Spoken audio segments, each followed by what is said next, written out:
So one of my most anticipated games right now is, of course, Star Wars Jedi Fallen Order. And now I know that the EA factor is part of what we need to consider with this game. And yes, I've been upset with EA and how they've handled games and Star Wars games in the past. And I don't love that they're the ones making Star Wars games right now. But at the end of the day, that's where we are, and Jedi Fallen Order does look fantastic to me as a super huge Star Wars fan. And at least so far, EA is telling us the stuff we want to hear about no microtransactions and all of that stuff. Obviously, we have to wait and see if they maintain that, and are they lying or are they not lying? But right now, in the here and now, I'm still excited for it. And of course, alongside of the hype for this game, a question a lot of people had, which is something that we see pretty often, is would this game also be coming to the Nintendo Switch? And in interviews following the reveal of the game at Star Wars Celebration last week, EA did eventually confirm that no, there is currently no plans for a Nintendo Switch version of this game. And the reason I'm talking about this today is because this is really just following a trend that we've been seeing for, I don't know, years, decades. I mean, this has just kind of been the Nintendo story for so long. And there's been periods and pockets of history where Nintendo's been great with getting constant third-party support, but there's also been huge pockets where that hasn't been the case. And a lot of times, a really great, hotly anticipated game might be coming out and releasing for the PC, the PlayStation of that era, and the Xbox of that era, but that current Nintendo console is the one that's missing out on that game.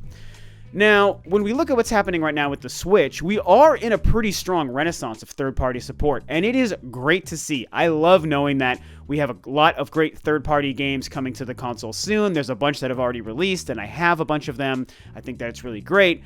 But with Star Wars Jedi Fallen Order and a couple of other games, we're seeing that this same problem still kind of exists. Now, I have to admit, even as a multi-console owner and somebody who loves my PlayStation and my Xbox alongside of my Nintendo Switch and my Nintendo consoles, this is still very frustrating to see.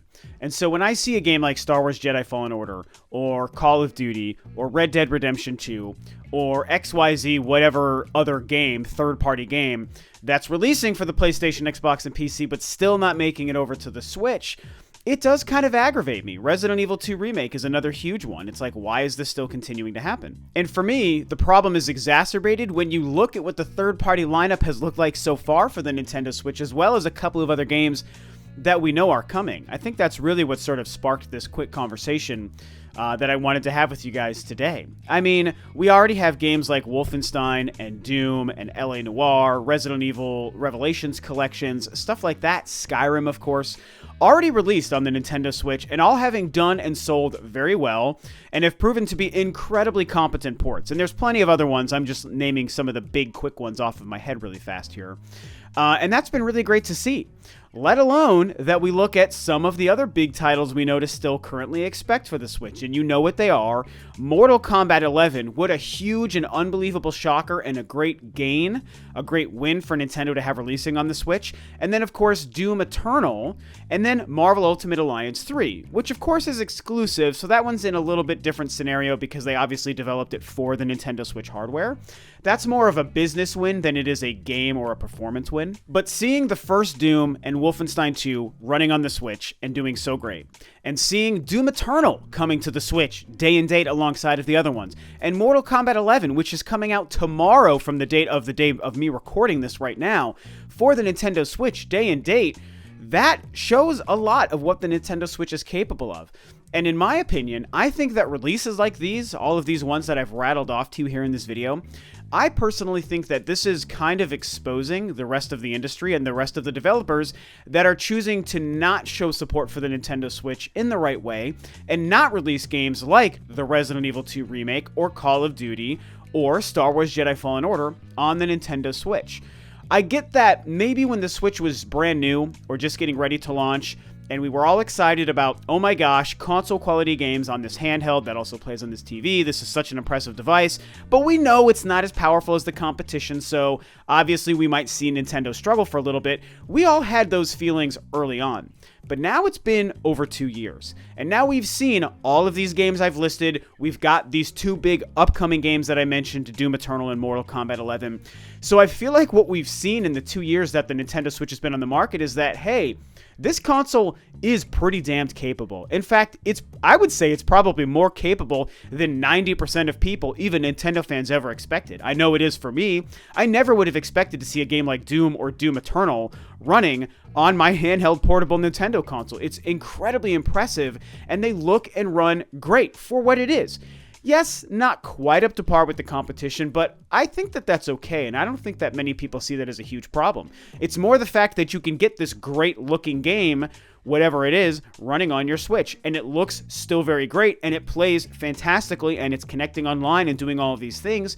So we're now seeing proof that, yeah, the Switch is capable, and it's also selling really well, so you're kind of a fool if you don't bring your very high-profile game over to it. Obviously, Bethesda has been one of the big third-party supporters of the Nintendo Switch, and it's been great to see. I think most of us have loved that. I absolutely love that because I do love Bethesda.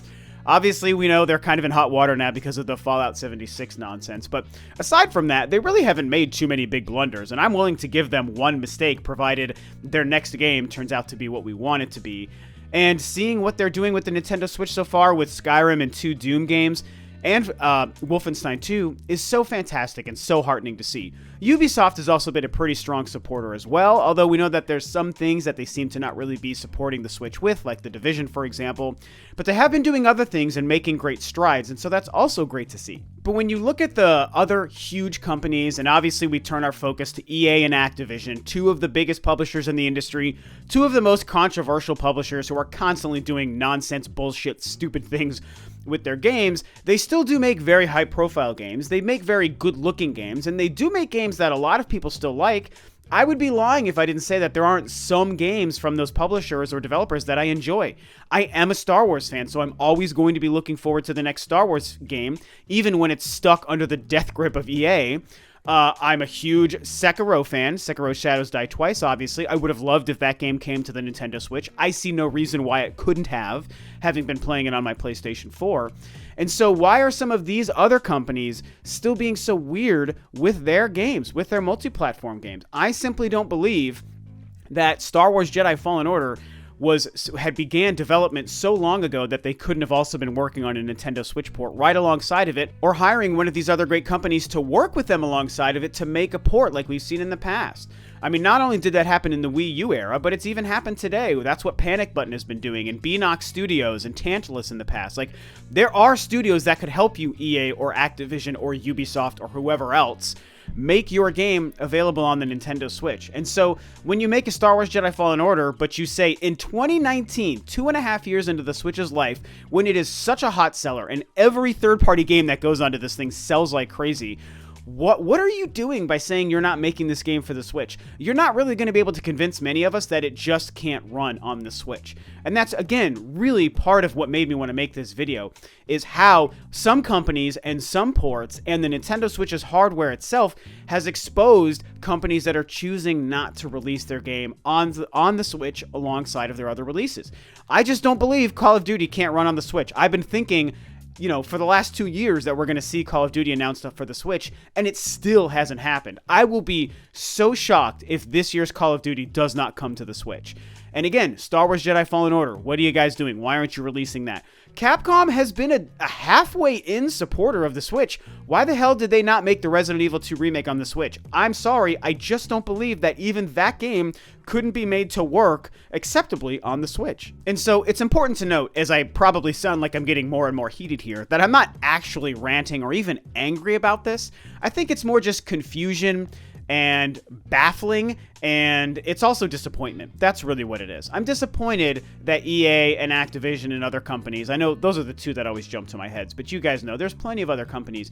All of these companies not releasing some of their multi-platform games on the Switch, it's disappointing to me, because I think a lot of us would like to play them on the Switch. There's a lot of people that will sacrifice some of the graphical fidelity to have it on a Nintendo console, to have the option to play it portably, and to support this content on Nintendo devices. I would make that choice even as a staunch supporter of the PlayStation and Xbox. I have a huge stack of games for both of those consoles. I love them. This isn't so much like a blinded fanboy stance of I want every game on the Switch. It's that, no, I like Nintendo and I like my games portably as well, so I'd like to have that option.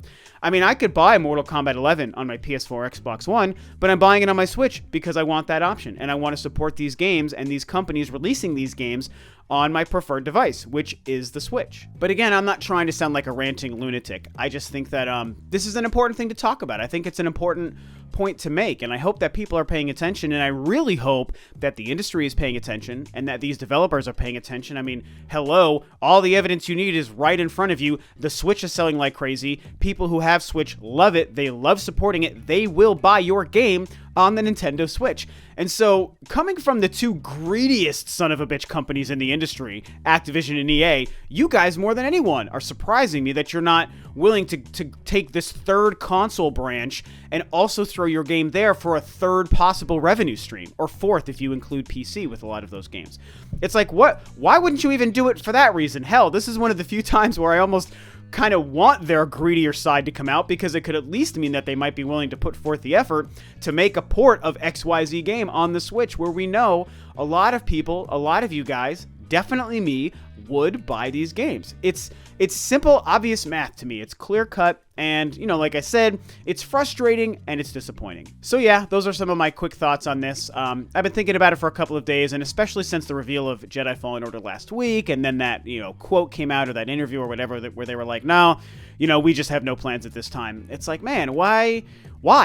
Like, there's no way you started that thing 5 years ago. I mean, that just isn't the case. So why wouldn't you consider making it for like one of the hottest devices on the planet right now, where software moves incredibly? Like, the software to unit sales ratio of games on the Switch is so much higher than it is for the PlayStation and Xbox. I mean, it's been that way for Nintendo consoles for a while, so there's such a good chance that a lot of these companies would make money and be successful on the Switch, and, you know, we're seeing a lot more companies jump on board, which is great, but some of the ones who are still playing coy and still holding back, I just don't get it, man. But, you know, I don't work in the industry. I'm not a developer. I don't work for some of these companies. I'm just a game fan for the last 35 years, and I'm just telling it how I see it, man. That's what I see. So what do you guys think about this? Do you feel like other third parties have exposed the lazier third parties when it comes to Switch ports, or are you just not really invested in this at all and you don't really care because it is what it is?